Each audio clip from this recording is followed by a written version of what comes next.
ఉద్యోగం కావాలి, సొసైటీలో పలుకుబడి కావాలి, వెనక ఆస్తిపాస్తులు ఉండాలి. అసలు ఏమున్నాయిరా నీకు? నీ అంత కన్ఫ్యూజ్డ్ పర్సన్ నేను ఇంతవరకు చూడలేదు.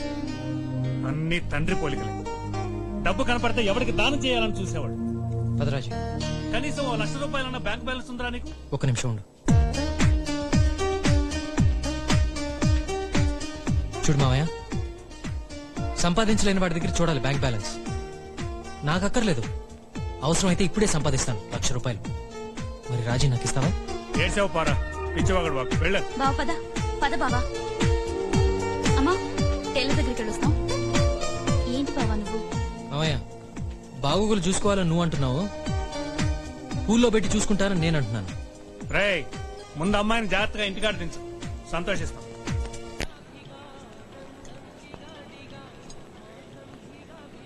హలో, ఎందుకలా కోపంగా కూర్చున్నావు? మీ నాన్న సంగతి వదిలే గానీ నేనంటే నీకు ఇష్టమే కదా, మరి ఎలా ఒప్పుకున్నావు పెళ్లి చూపులకి? నేనంటే నీకు ఇష్టమే కదా?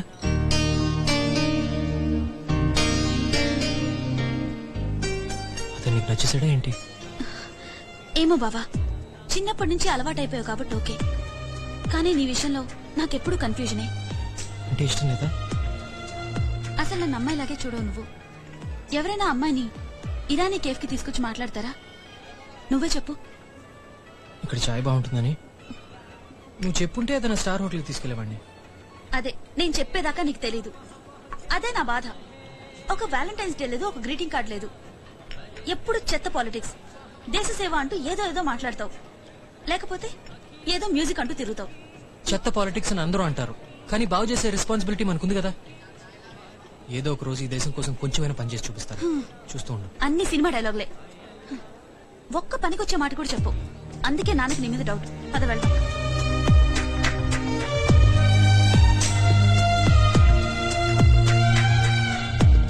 చూడు, అమ్మాయిని కదా, నా చేతుల్లోంచి బ్యాగ్స్ తీసుకోవాలని కూడా తట్టదు నీకు. ఇది కూడా చెప్తానే చేస్తావా? అక్కర్లేదు. రాజీ, పొద్దున మెసేజ్ ఏంటి? నేను చెప్పను. సీక్రెటా? ఏ పో, నేను చెప్పను. చెప్పు. ఇదిగో ఇలా అయితే నేను బండి దిగిపోతా. సరే, ఇదంతా వదిలే, మనం ఎక్కడికైనా వెళ్ళి పెళ్లి చేసుకుందామా? ఏయ్, సిగ్గులేదో అలా మాట్లాడడానికి? జాగ్రత్త. ఏమైంది బావా? పెట్రోల్ అయిపోయినట్టుంది. సారీ. ఏ డ్రైవర్కి ఫోన్ చేయొద్దు, ఆటోలో వెళ్దాం. మళ్ళీ నిన్నేదో సరిగ్గా చూసుకోలేదనుకుంటాను మీ నాన్న. బావా, ఇదే నా డౌట్. నీతో ఉంటే నాన్న సంపాదించింది ముట్టుకోనివ్వు, నువ్వేమో సంపాదించావు. నేను సంపాదించి చూపిస్తా రాజీ, నీకోసం. ఏమన్నా? ఏం లేదు. Auto.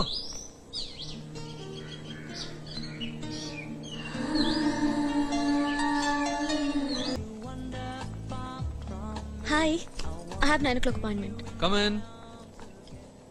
All right. Hello. Hello. How are you doing? దొంగ షేక్ అండ్ ఇచ్చాడు. Sita, be careful. Can I show you my collection now?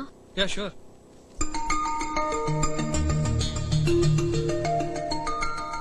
So how do you like my collection? They're okay, yaar. Okay.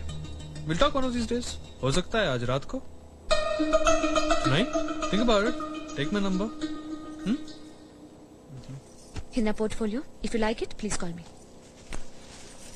Hey, wait a minute. What's your problem? Can't you sit? Hey.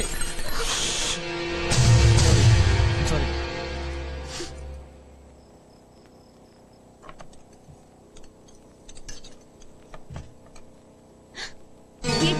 ఏంటి రక్తం? వచ్చినప్పటి నుంచి చూస్తున్నాను, మాట పలుకు లేకుండా ఉన్నావు. అసలు ఏమైందా నీకు? అమ్మా అరవకు, అంత సీన్ లేదు అక్కడ. ఎవడో ఒక దొంగ విధవా నేను నా బట్టలన్నీ ప్యాక్ చేసి వస్తుంటే ఏదో ఆపడానికి చేయి పట్టుకున్నాడు. గాజులు విరిగాయి, అంతే. ఇంకే బిజినెస్ లో నువ్వు చేయక్కర్లేదు, గప్చుప్ గా ఇంట్లో కూర్చో చాలు. Over and done. అర్థమైందా? హాయిగా పెళ్లి చేసుకోవే అంటే ఏదో ఊళ్ళో వెళ్ళాలని బయలుదేరుతుంది. అసలు ఎవరిని ఉద్ధరించాలి? ఏ నేను సంపాదించట్లేదా? ఇంకా దానికి మీరు కొంచెం ఊరుకుంటారా? అసలే మీకు బీపీ. నువ్వు నోరు మూసి కూర్చో. రేపే వెళ్ళి ఆ షాప్ కి తాళం వేసేస్తాను. మన నిన్ను చూసాడే వారికి ఓకే చెప్పేస్తాను, అంతే. అర్థమైందా? ఇంకొక మాట వినిపించినా చంపేస్తాను, జాగ్రత్త. మళ్ళీ కోపానికేం తప్పులేదు. అయినా అసలు మందే తప్పులేవే. అడిగిందల్లా ఇచ్చి ఇక్కడ దాకా తెచ్చుకున్నాం. అసలు ఆ ప్యాంటు షర్ట్ వేసుకున్నప్పుడే 2 తగిలించి ఇంట్లో కూర్చోబెట్టాల్సింది. ఆ సంబంధం ఓకే చేస్తాను, గొడవ వదిలిపోతుంది. సరే ముందు మీరు వచ్చి భోంచేయండి. ఏయ్ నువ్వు కూర్చొని తినవే. దాన్ని ఓకే చెప్పాను, అప్పుడే తింటాను.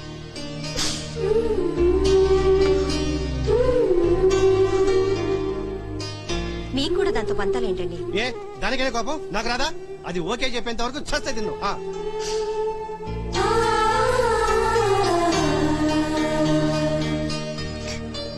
సరే ఓకే తిను పో. ఒక డెడ్లీ న్యూస్ చెప్పాలి నీకు. ఏంటి బావా అది? చెప్తే నువ్వు టప్ మన కింద పడతావు. ఏంటో చెప్పు. నీ నాన్న అయితే ఒక చిన్న పల్టీ కొడతాడు. అబ్బా అదేంటో త్వరగా చెప్పావా. ముందు నువ్వు కూర్చో. రా కూర్చో. సరే చెప్పు. కళ్ళు మూసుకో. ఏంటి? కళ్ళు మూసుకో. ఓకే చెప్పు.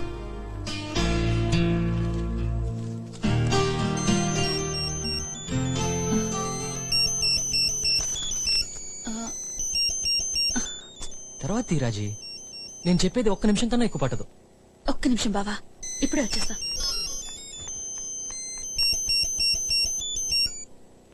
హాయ్ రవి, మళ్ళీ చేస్తాను. Okay okay, I'll call you back. Sorry sorry sorry, ఇప్పుడు చెప్పు. రాజీ, ఇన్ని సంవత్సరాల్లో ఎప్పుడైనా ఒక నిమిషం అన్నా, ఒక్క సెకండ్ అయినా నన్ను నీ భర్తగా ఊహించుకున్నావా? ఇదే నన్ను చెప్తానంది. ఇంకొదిలే బావా, ఇంకా దీని గురించి మాట్లాడే ఉపయోగం లేదు. ఎంగేజ్మెంట్ ఫిక్స్ అయిపోయింది, పెళ్లి పనులు కూడా మొదలు పెట్టేశారు. పెళ్లి భద్రాచలంలో చేయాలంట. ఏం చేస్తే నీ డిసిషన్ మారుతుంది? 1 లక్ష రూపాయలు సంపాదిస్తే ఓకేనా? నువ్వు అనుకుంటావు కానీ చెయ్యవు బావా.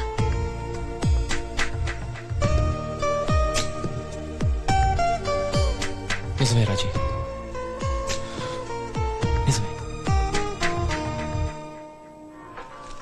సీత నీకు కోపంగా ఉండొచ్చు, కానీ మా బాధ్యతని గురించి కూడా కాస్త ఆలోచించు. ఏదో ఒకటి మాట్లాడరా.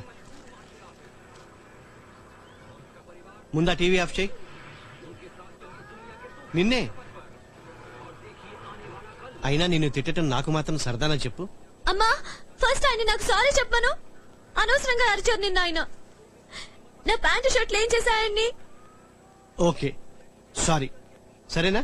ఎవడో ఏదో చేస్తే నా మీద ఎందుకు అరుస్తావు? ఏది జరిగినా నా షాప్ కి పెళ్లికి ఎందుకు లింక్ చేస్తావు? అది కాదు సీత, జీవితంలో కొంతవరకు తల్లిదండ్రులు నీకు తోడుంటారు. ఆ తర్వాత ఆ తోడు నీకు బయట నుంచి రావాలి, అది భర్త నుంచి. వాడు కూడా మగాడే కదా, సపోర్ట్ చేస్తాడో చంపేస్తాడో ఎవరికి తెలుసు? అది కాదు సీత. నాకు మీ మీద ఏమీ కోపం లేదు నాన్న.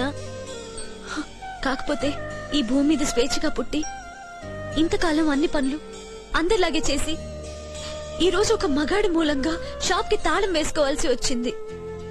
కెరీర్ ని మార్చుకోవాల్సి వస్తోంది. అదే నా బాధ, అంతే. మేబీ ఆ ఇంకో మగాడి వల్ల నువ్వు అనుకున్న కెరీర్ లోనే పైకొస్తావేమో. అలా ఎందుకు ఆలోచించకూడదు? థ్యాంక్స్. అలా జరిగినప్పుడు ఒప్పుకుంటా. అలా జరగడానికి ముందు నువ్వు పెళ్లి చేసుకోవాలి కదే. అయినా నాకు ఇలా స్టాండర్డ్ జాబ్ చేసే వాళ్ళు అస్సలు నచ్చరు నాన్న. ఒక జాబ్, చిన్న సైట్, పిల్లలు, రిటైర్మెంట్ ప్లాన్ ఎక్సెట్రా ఎక్సెట్రా. పోనీ ఆలోచిస్తున్నావని చెప్పనా? ఏమీ మాట్లాడకపోతే బాగుండదు కదమ్మా. చెప్పు. అమ్మా సీత, నా తల్లివి కదూ, ఒక్కసారి వెంకట్ గురించి ఆలోచించమ్మా. సీత, ఒకసారి వెంకట్ గురించి ఆలోచించు, ఆలోచించు. స్మైల్ పర్వాలేదు.